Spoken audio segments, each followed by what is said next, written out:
Idemo samo još jedan kratak video gdje ide retrospektiva brzinska i to je to da zatvaramo ovu temu, mislim da je sve objašnjeno. Znači, govorili smo o hand checku, pa smo tu sve objasnili šta je oko hand checka, pa smo govorili o illegal defense-u, pa smo objasnili to sve šta je oko legal defense-a, pa smo govorili o spacingu, o pace-u i o čemu još je bilo u toj temi, samo sekund da vidim. O spacingu, pace-u i generalno poslije te 2004. tih promjena, šta je to donelo konkretno košarci, pa smo objasnili šta je read, help i driving kick, kako se to koristi u modernoj košarci, pa smo rekli generalno šta je poenta i na šta se svodi današnja košarka, na šta je bila ona prethodna.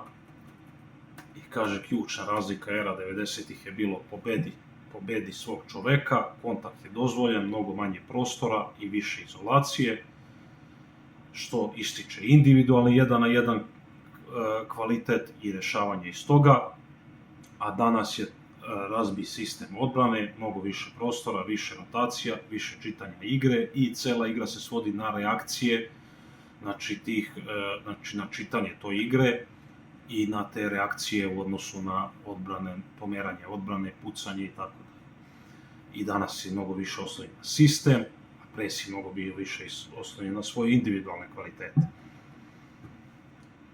Da li je neko nešto imao lakše? Kaže, ovo je pogrešno pitanje jer Jordan nije igrao protiv slabijih igrača i LeBron nije igrao protiv lakših pravila.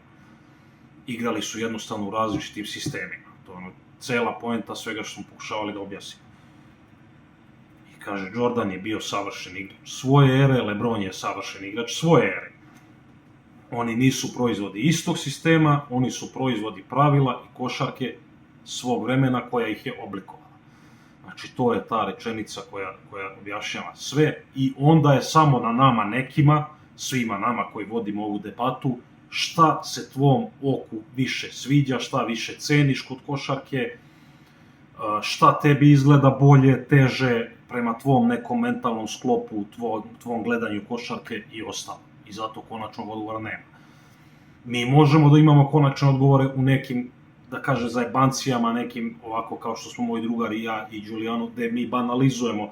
Znači što ja nekad svesno banalizujem ovo sve, kad on poče, a on realno misli, on stvarno misli da ovo sve nije ovako kao što sam ja sad ovo prošao, nego da je LeBron svemu mnogo superiorniji, mnogo bolji, da igra u mnogo težoj eri, da je njemu bilo mnogo teže da osvaja, da je Jordan igrao protiv nekih pacijenata, da je njemu zato to bilo lakše, da je on to mogao, da bi on danas bio prosječan igrač zajedno.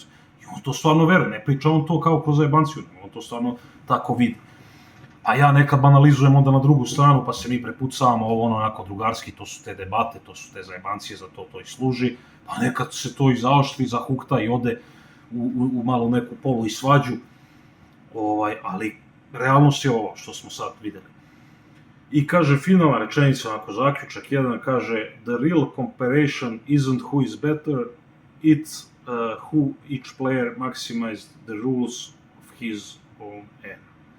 It's how each player maximized the rules of his own era. Malo sam ja pogrešio. Kaže, da pročitam još jednom. The real comparison isn't who is better. Znači, pravo poređenje nije ko je bolji.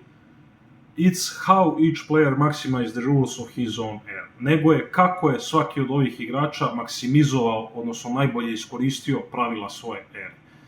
Eto, o tome se radi. I kaže, zato kada gledamo Jordana i LeBrona ne gledamo isti sport u različitim godinama. Gledamo dva različita sistema košarke. I to bi bilo to što se tiče ove teme.